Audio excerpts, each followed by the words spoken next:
Yes, तो consignment में ये आपकी प्रॉब्लम्स आई है, इनको लेते हैं बेटा कंसाइनमेंट। तो कंसाइनमेंट में सबसे पहले लेते हैं MCQ 2। MCQ 2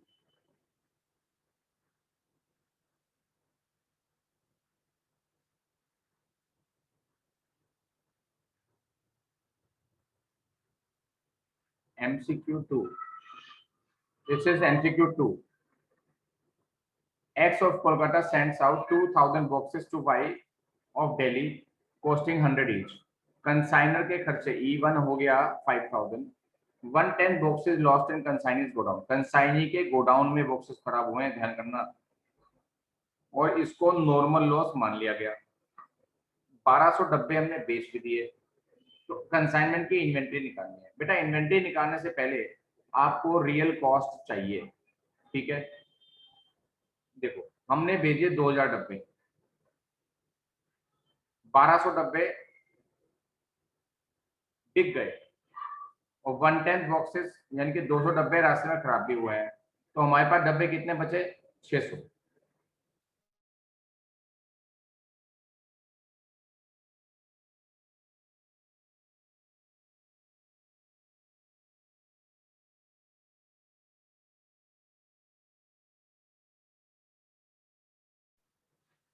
तो 600 बॉक्सेस का स्टॉक निकालना है, लेकिन मल्टीप्लाई किस कॉस्ट से करनी है? जब जब नॉर्मल लॉस का क्वेश्चन आ जाए तो कॉस्ट 100 रुपीज नहीं है।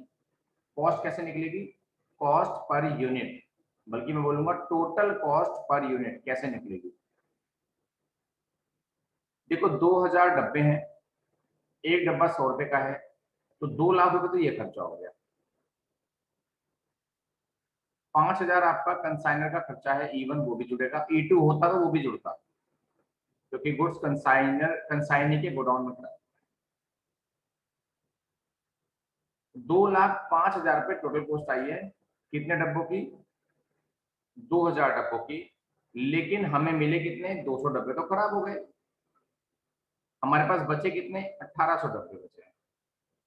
तो 1800 से इसको डिवाइड करो और मुझको बताओ पर यूनिट कॉस्ट कितनी, जल्दी से। 2,05,000 को 1800 से डिवाइड कर दो फटाफट से और मुझे आंसर बताओ।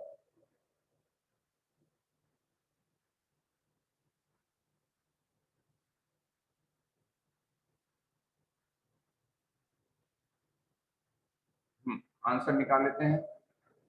2,05,000 डिवाइड बाई 1800। तो एक्सपेंसेस मिला के हमारा खर्चा आया 113.88। 113.88 या 889 कर दो, एक ही बात है। अब हम वैल्यू ऑफ इन्वेंट्री, इन्वेंट्री कितने की बची? 600 पीसेस की बची है। 600 इसको मल्टीप्लाई कर देंगे और हमारी इन्वेंट्री की वैल्यू आ जाएगी। मल्टीप्लाई 600, ये आ गया 68333। ए ऑप्शन आ गया इसका। जिसको अभी भी दिक्कत है वो हैंड रेस कर सकता है इस क्वेश्चन में।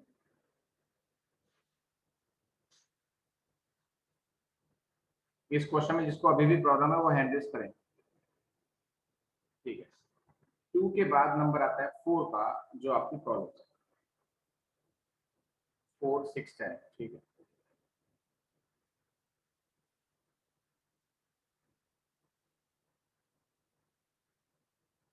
X of Kolkata sent out 2000 boxes costing 100 each. His sales are to be made at cost plus 45%. इतना प्रॉफिट लेके बेचनी है आपको, ठीक है। X ने बिल लिखा Y पे 60% ऑफ द सेल्स वैल्यू, तो बिल कितने का होगा? तो पहले सेल्स निकाल लो, सेल्स वैल्यू निकालो पहले। बेटा कॉस्ट तो है 2 लाख रुपया, और प्लस उसमें करना है 45%। 2 लाख का 45% आएगा 90,000, ऐड कर दो, तो सेल वैल्यू आ गई 2,90,000। ठीक है, तो बिल अमाउंट आएगी 2,90,000 मल्टीप्लाई 60%। ये निकाल लो फटाफट से।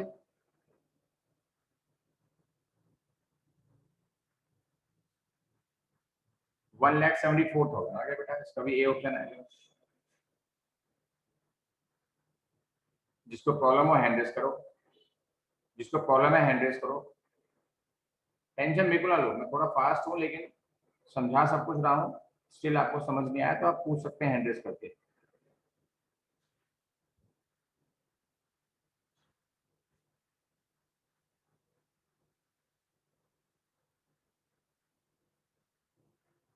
Six and 10।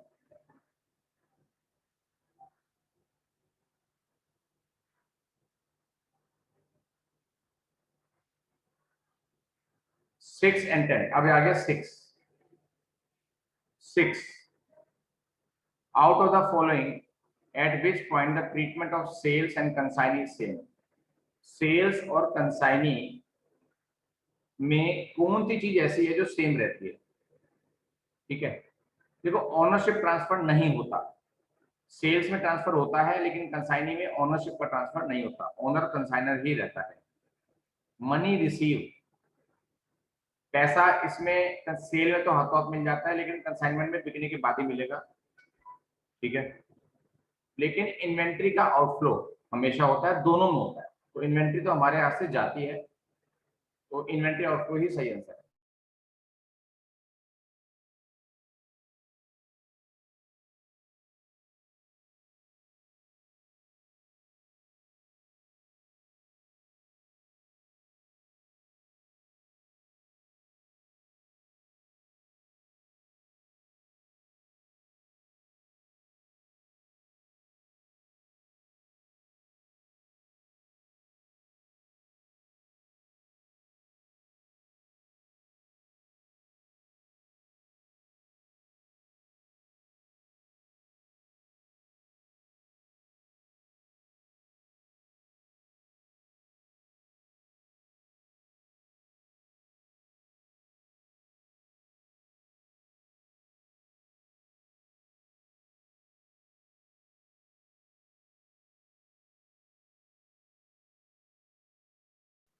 6 के बाद नंबर आ रहा है 10 का।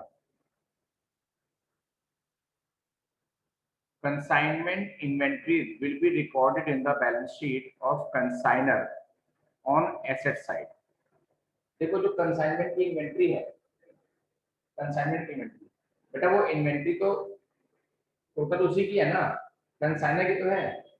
तो वो कंसाइनर की बैलेंस शीट में तो आएगी, और किसमें आएगी? तो कंसाइनर की बैलेंस शीट का पार्ट है।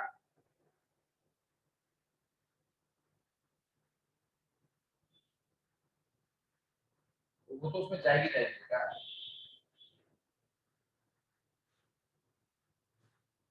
बस इतना फर्क है कि कैसे जाएगी। इन्वेंट्री की जो वैल्यू आ रही है इनवॉइस वैल्यू, अगर उसमें इनवॉइस वाला चक्कर है तो उसमें से इन्वेंट्री रिजर्व माइनस करने के बाद आएगी। इनवॉइस वैल्यू नहीं आती, लोअर देन कॉस्ट प्राइस नहीं आती। इनवॉइस वैल्यू में से इन्वेंट्री रिजर्व माइनस करने के बाद उसकी एक्चुअल वैल्यू आ जाती है, एक्चुअल कॉस्ट आ जाती है उस इन्वेंट्री की, वो जाती है। तो ये है एमसीक्यूज जो आपने प्रॉब्लम पूछी है। क्वेश्चन 1 में गुड्स एंड कंसाइनमेंट, क्वेश्चन 1 आगे पीछे है, आगे होगा ये।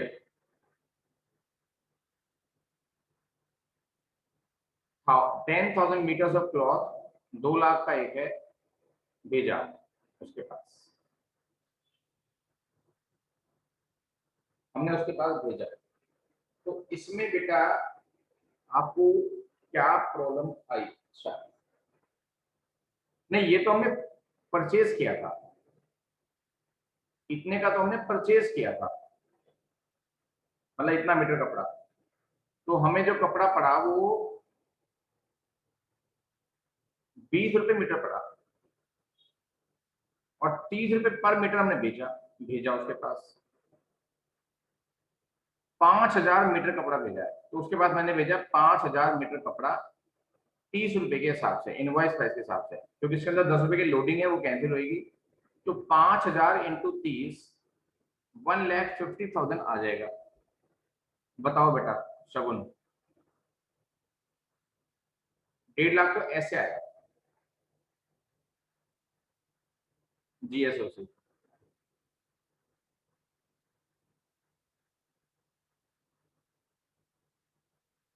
शगुन बोलो बेटा।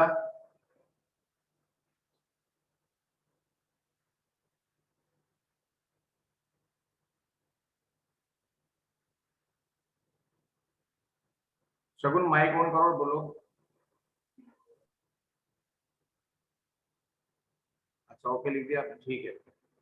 अच्छा क्वेश्चन 2 में आपने मुझे बताया कि कौन कौन से अकाउंट बनेंगे, अभी देखते हैं बेटा। उसने बोला क्या है,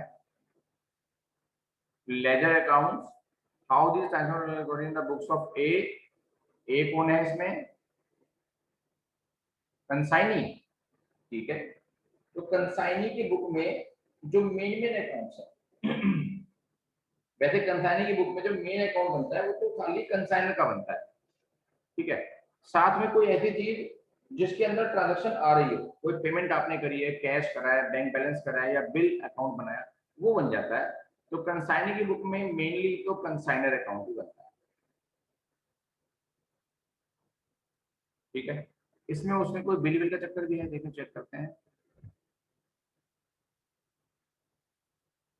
तो खाली कंसाइनर अकाउंट बन के काम चल जाएगा। और मुझे बीपी, हाँ ये बिल लिखा है, तो बीपी अकाउंट और बना सकते हैं, वो भी मैक्सिमम बस। तो कंसाइनी की बुक में कुछ और बनाने की जरूरत नहीं है, उसको तो यही हिसाब रखना पड़ता है बस। इसके अंदर अगर डेल क्रेडिटर कमीशन वाली बात तो नहीं है, एक चेक करके बताओ, डेल क्रेडिटर कमीशन वाली बात होती अगर, तो मैं कमीशन अकाउंट बना लेता हूँ इसके अंदर। तो जिसमें जरा सा भी एडजस्टमेंट है वो वाला अकाउंट बन जाएगा। मेनली इसके अंदर कंसाइनर का अकाउंट होता है, वो बनता है। बोलो सलोनी, सलोनी शगुन है, क्या नाम है, भूल जाता हूँ बेटा नाम, शगुन,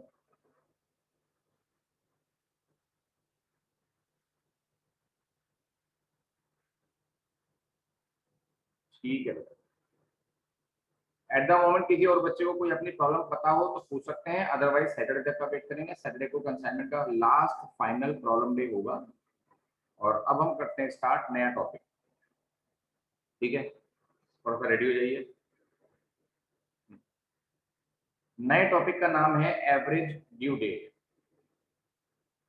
और ये आपके ICAI का स्टडी मटेरियल का लेटेस्ट वाले स्टडी मटेरियल का पेज है, average due date chapter.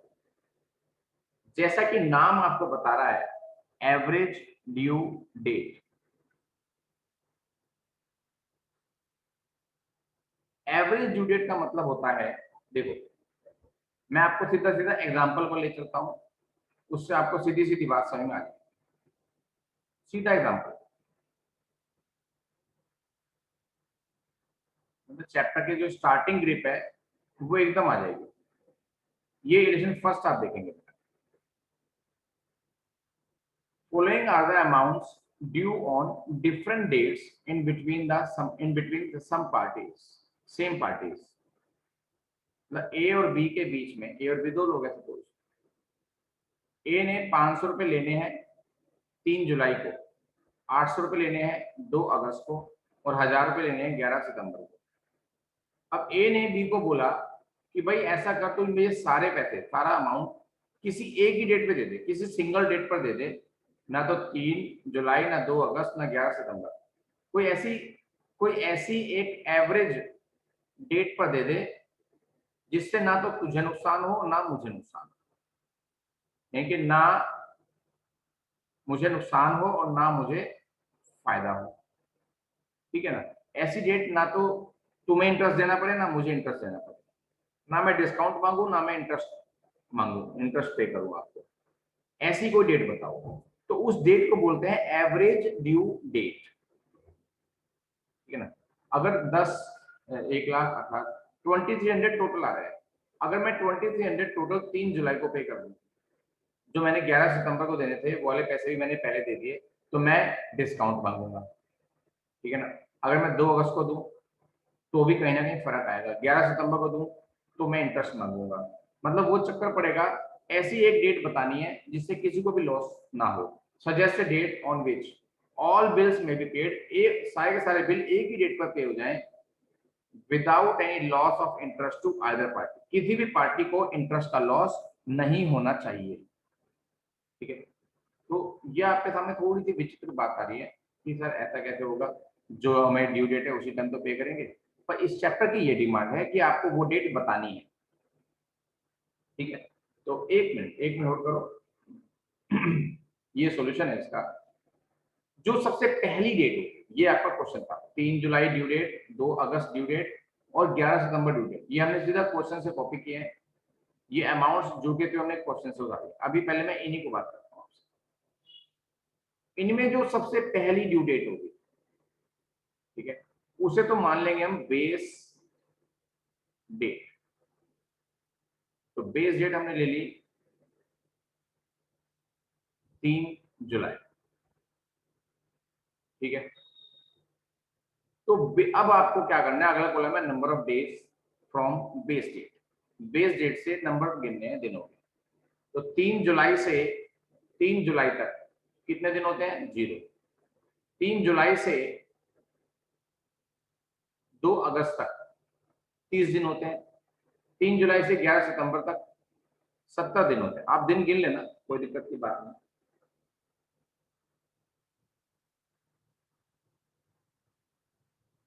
First date count नहीं करते, बस ये वाली डेट काउंट नहीं करेंगे। 3 जुलाई से 2 अगस्त तक गिनोगे तो 3 जुलाई को छोड़ के दिन गिनना, अपने आप आपके आ जाएंगे, ठीक है। तो मैं आपको अब तरीका बता रहा हूँ कि एवरेज ड्यू डेट कैसे निकलती है। सबसे पहले तो कॉलम बनेंगे, 2 कॉलम तो क्वेश्चन में गिवन है आपके। नंबर ऑफ डेज आप ऐसे कैलकुलेट करेंगे, बेस डेट से हर डेट तक के दिन गिनेंगे और वो लिख देंगे। बेस डेट को काउंट नहीं करना, उसके बाद से काउंट करना है, ठीक है। अमाउंट और नंबर ऑफ डेज की मल्टीप्लाई करनी है, तो आ जाएगा प्रोडक्ट। प्रोडक्ट आ गया 94,000, प्रोडक्ट आ गया 94,000, ठीक है बेटा।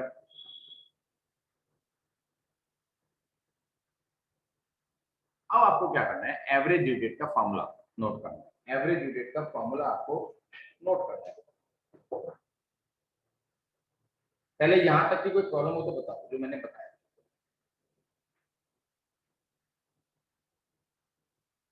नहीं है, चलो। एवरेज ड्यू डेट का formula,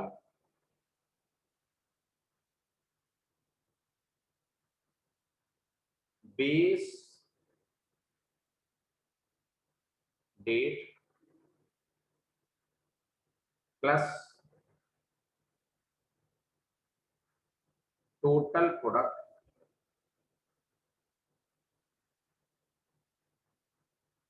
divided by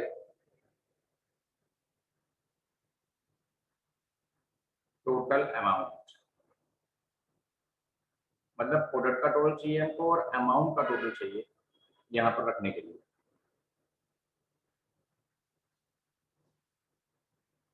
base date थी आपकी 3 जुलाई प्लस टोटल प्रोडक्ट आपका था 94,000 और टोटल अमाउंट थी आपकी 2300। जल्दी से इससे इसको डिवाइड करो। 3 जुलाई प्लस डेज आएंगे 41 डेज, तो 3 जुलाई से 41 डेज आगे बढ़ा दो, तो एवरेज ड्यू डेट आ जाएगी आपकी 13 अगस्त।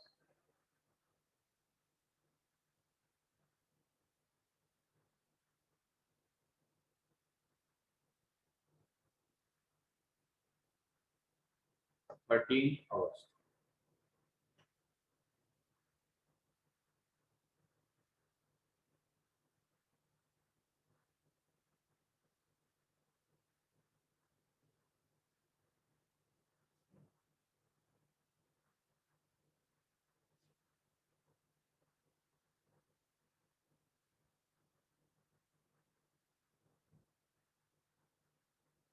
ठीक है, प्रॉब्लम हो तो बोलो बेटा।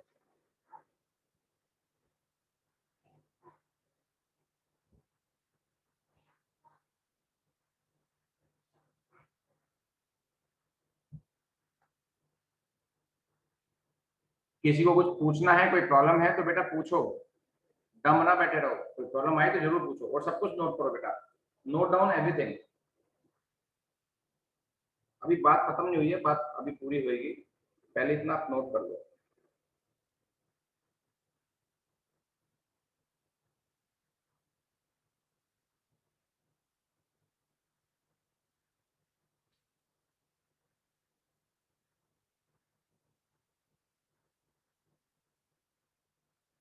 आई थिंक आपने नोट कर लिया होगा।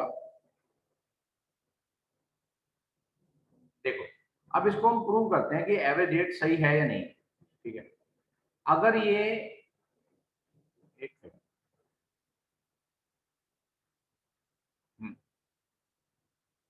अगर ये 3 जुलाई वाली पेमेंट 13 अगस्त को की जाए, 3 जुलाई वाली पेमेंट में 13 अगस्त को करता हूँ, तो मुझे इंटरेस्ट का लॉस हो जाएगा, मुझे और इंटरेस्ट पे करना पड़ेगा।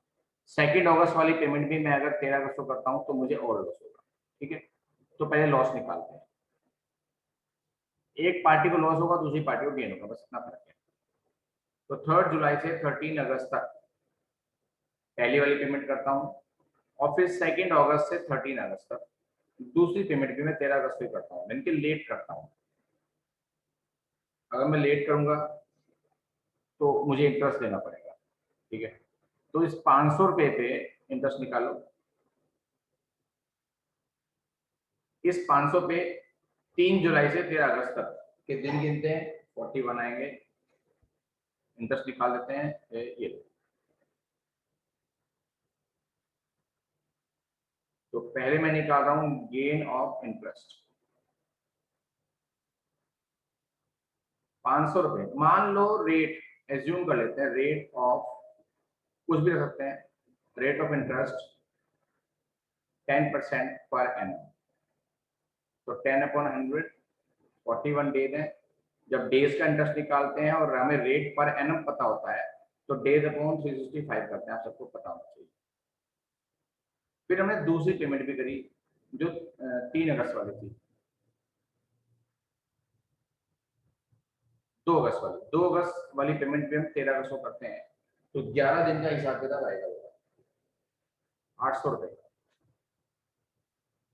तो वो 800 रुपए अगर मैं 13 अगस्त को पे करता हूँ, तो मुझे इंटरेस्ट देना पड़ेगा 10% के हिसाब से 11 दिन का। सामने वाली पार्टी को इंटरेस्ट का गेन हो जाएगा। ये निकाल लो कितना आ रहा है, ये भी निकालो बेटा कितना आ रहा है, फटाफट से निकाल लो और मुझे बता दो अमाउंट कितनी आ रही है।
गलत बता रहे हो बेटा। अच्छा 8 पॉइंट है, मैं समझा 8,000, 8.027। ठीक है, अब आप, ये तो मतलब 8 रुपए के आसपास आ गया। अब लॉस ऑफ इंटरेस्ट निकाल लेते हैं, दूसरी वाली पार्टी को इंटरेस्ट का लॉस कब होगा। अगर 11 सितंबर वाली पेमेंट 13 अगस्त को की जाए, इनके पहले की जाए, तो यहां से यहां तक के दिन गिनो कितना है, 11 सितंबर से 13 अगस्त,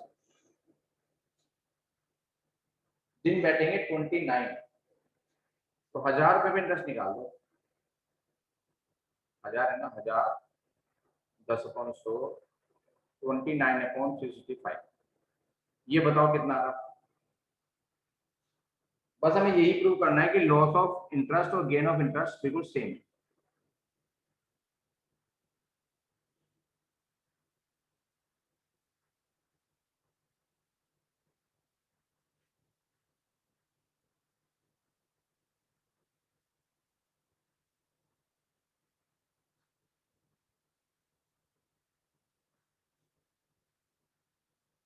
जल्दी निकाल के बताओ कितना आ रहा है बेटा। बच्चे ठंडे के बैठे हैं इतना। हम्म।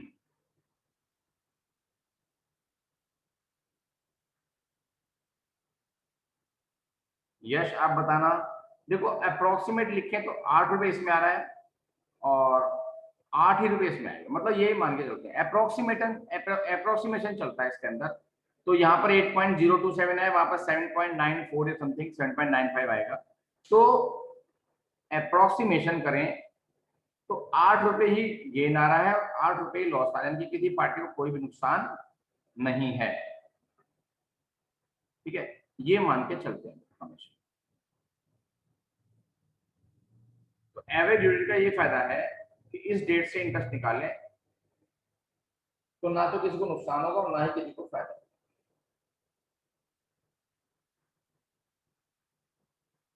ये स्क्रीनशॉट आप ले लो बेटा।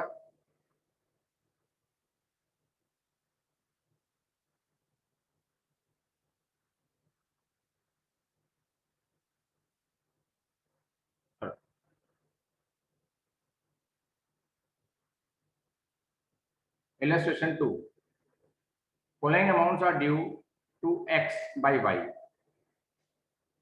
वाई ने एक्स के पैसे देने हैं।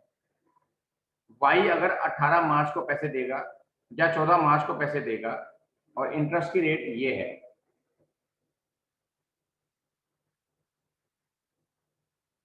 तो उसे कितने पैसे देने पड़ेंगे, मतलब इंटरेस्ट कम या ज्यादा करके।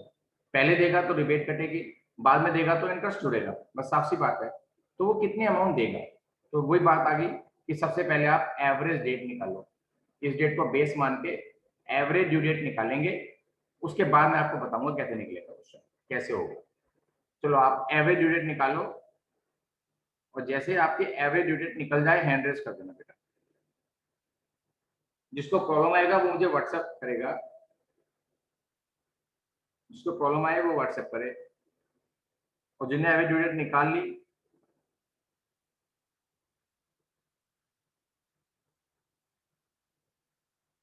वो हैंड रेस कर देगा। यस, अभी इस क्वेश्चन में भी सेम बात है, इस क्वेश्चन में समझ लेना। लॉस ऑफ इंटरेस्ट और गेन ऑफ इंटरेस्ट का मतलब क्या है कि मान लो ये I average due date.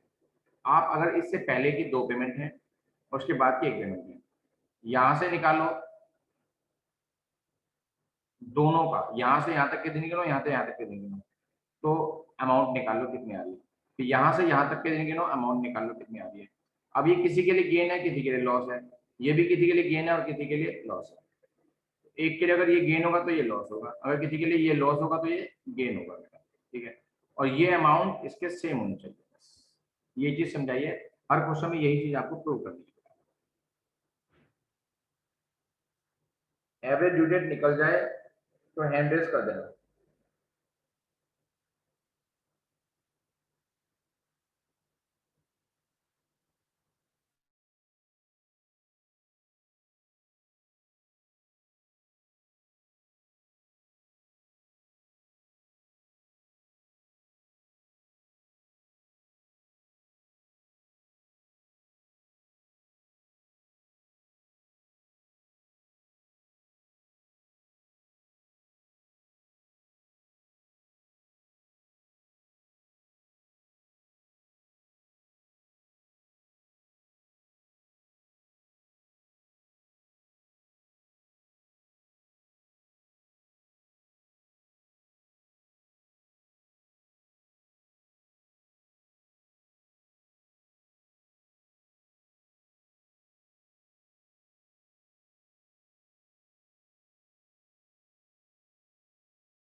Yes बेटा, आई थिंक आप लोगों ने कर लिया है क्वेश्चन।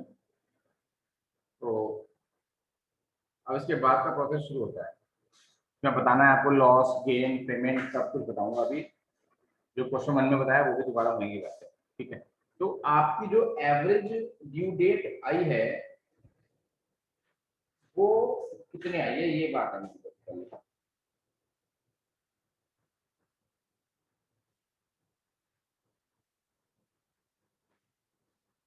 वो आई है 21 मई आई थिंक। विशु ने सोल्यूशन भेजा है, हाँ बिल्कुल सही है। 131 डेज आए 10 जनवरी के बाद। तो एवरेज ड्यू डेट आपकी आई है 21 मई। एक मिनट बस इसे मिटा दूं साफ करके, झाड़ू पोछा लगा के। बैकग्राउंड में सीख लिया मैंने काम। 21 मई ये आपकी एवरेज ड्यू डेट आई है। अब जो डेट्स इसके अंदर मेंशन है, पहले मैं ऊपर वाली बात बाद में करूंगा, पहले आपको समझा दूं कि लॉस ऑफ इंटरेस्ट और गेन ऑफ इंटरेस्ट क्या होता है। जो इसके अंदर डेट्स दे रखी हैं, इसमें 3 डेट्स तो ऐसी हैं जो इससे पहले की हैं, चेक कर लो आप। 10 जैन, 26 जनवरी, 23 मार्च। तो ये सब पहले की है इससे। और एक डेट ऐसी है जो इसके बाद की है। तो इन 3 डेट से अगर मैं इंटरेस्ट निकालता हूं इस डेट तक का और इन अमाउंट्स का, तो वो इंटरेस्ट सेम होगा उस इंटरेस्ट के जो इंटरेस्ट मैं इससे निकालूंगा इस डेट से और इस डेट के बीच के डेट्स का 4,000 रुपए के ऊपर। वो इंटरेस्ट बिल्कुल सेम होगा। ये बात समझाने वाली है। अब y ने x के पैसे देने हैं। अगर y x के पैसे 18 मार्च को देता है, ध्यान से सुनो मेरी बात। y x के पैसे 18 मार्च को अगर पे करता है, पे कब करने थे 21 मई को, तो y को क्या मिलेगी, रिबेट।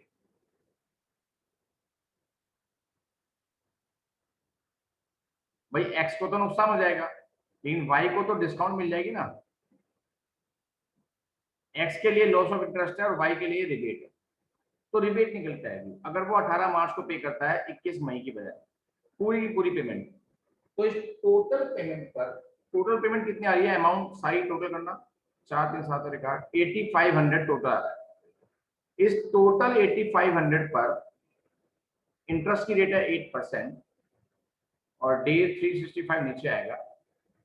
ऊपर उतने दिन रखने हैं जो 18 मार्च से और 21 मई के बीच के दिन आ रहे हैं। जल्दी गिन के देखो कितने आ रहे हैं। 18 मार्च से 21 डे तक, 21 मई तक।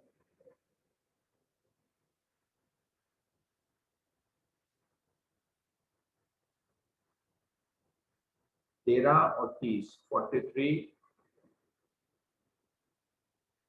और 3, 47, 44, 64 आ गए। 64 डेज आ रहे हैं।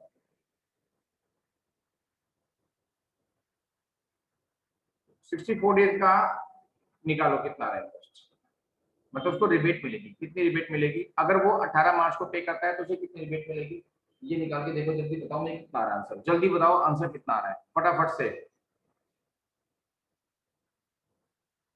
कैलकुलेटर की हैबिट होनी चाहिए आप लोगों को जरूर, उसके बिना काम नहीं बनेगा। कैलकुलेटर की हैबिट होनी ही चाहिए, पक्की, सॉलिड।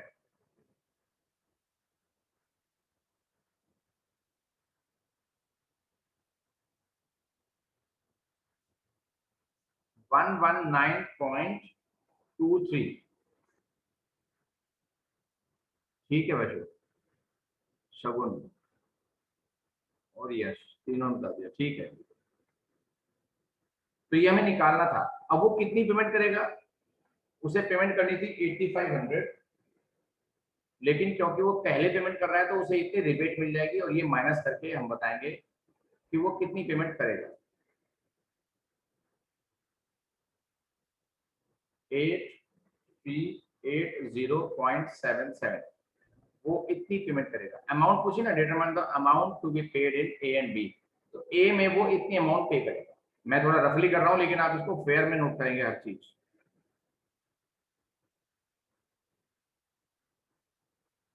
स्क्रीनशॉट भी ले लें बेटा, हो सकता है कोई चीज मिस हो गई हो, स्क्रीनशॉट भी ले लो। अब मैं 14 जुलाई से बताऊंगा आपको। ये तो हो गया gain of interest by Y या loss of interest by X. Yes, इतनी बात समझ में आ रही बेटा?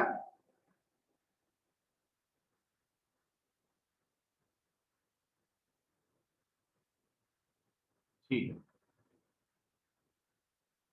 अब हम 14 जुलाई से लेंगे और 21 मई हमारी एवरेज ड्यू डेट है। 14 जुलाई तक के दिन गिन लो फटाफट से और 8500 का इंटरेस्ट निकाल दो।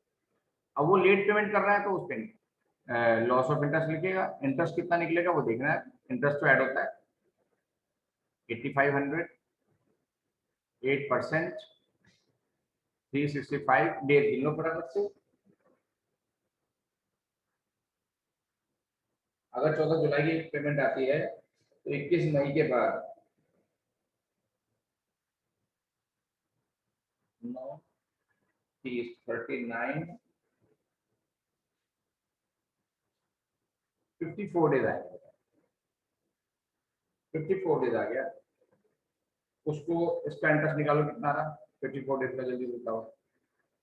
इंटरेस्ट निकाल के बताओ फटाफट, कैलकुलेशन करके बताओ। 100 रुपए के आसपास आना चाहिए। हाँ, 100.60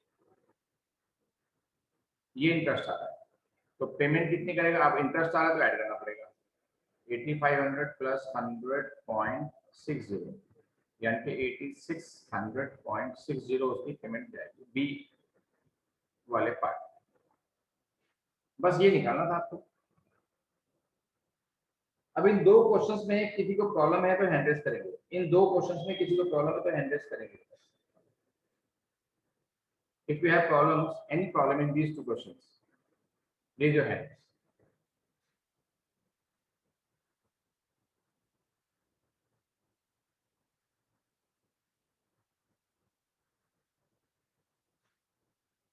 नहीं है प्रॉब्लम? ठीक है।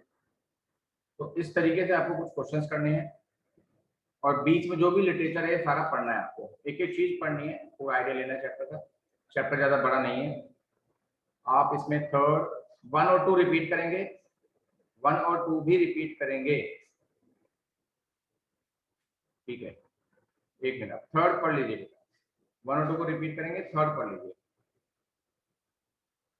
देखो पहले तो सीधी सीधे पेमेंट ड्यू थी, अब बिल की डेट लिखिए। बिल हमने कौन सी डेट को लिखा, बिल हमने कौन सी डेट को लिखा, इस क्वेश्चन में ये गिवन है। पहले वाले क्वेश्चंस में हमें सीधा सीधा मेच्योरिटी डेट पता होती थी।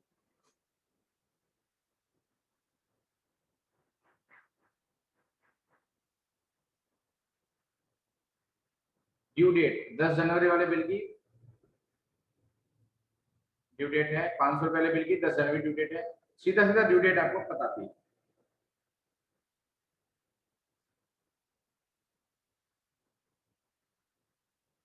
यहाँ इन्होंने एक्चुअल ड्यू डेट क्यों निकाली?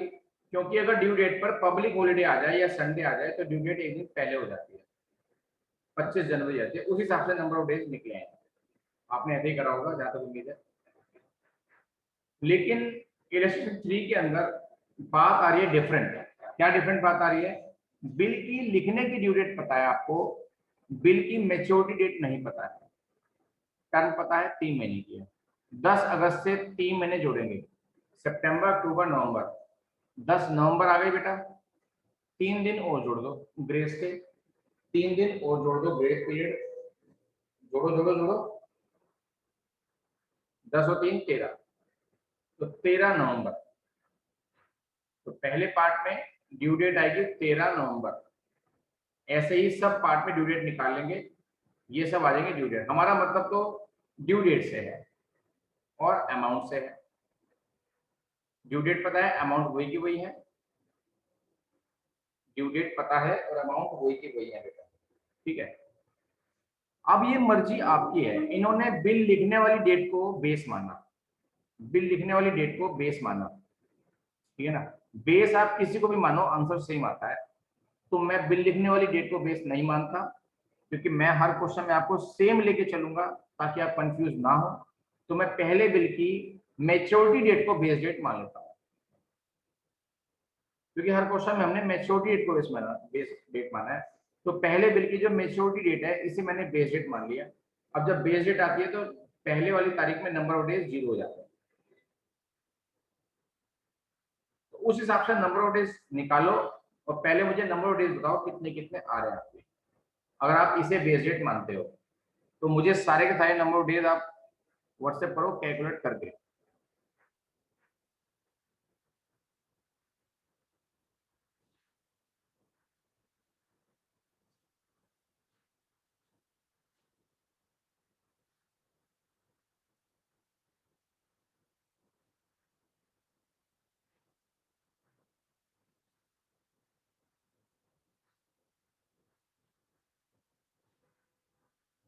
पहला नंबर ऑफ डेज जैसे आते हैं मेरे को व्हाट्सएप करते रहो।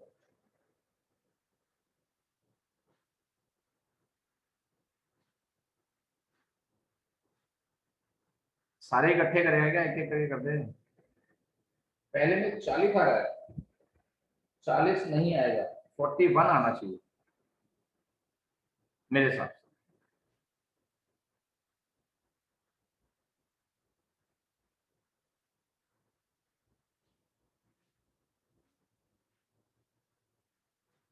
Yes, you right. 41 फर्स्ट बेटा, 41 आएगा। दूसरे में 86 आएगा, तीसरे में फिर आएगा 125, फिर आएगा 185। जो इन्होंने कर रखा आंसर उससे भी सही आएगा, लेकिन हम पैटर्न अपना चेंज नहीं कर रहे, फ्रीक्वेंटली चेंज नहीं करना चाहिए पैटर्न। और उस हिसाब से जो अमाउंट्स आएंगे वो भी चेंज हो जाएंगे। अमाउंट तो ठीक है, प्रोडक्ट जो आएंगे वो चेंज हो जाएंगे। और उसके बाद हमारा क्वेश्चन बन जाएगा नॉर्मल, जैसे हम करते हैं। इसमें एवरेज ड्यू डेट निकालनी थी, वो आप एवरेज ड्यू डेट निकाल, दैट्स ऑल। ये क्वेश्चन आगे सिंपल।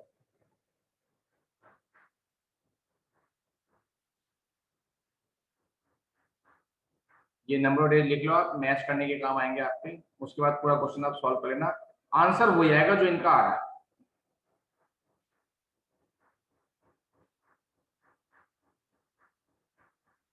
Date of bill,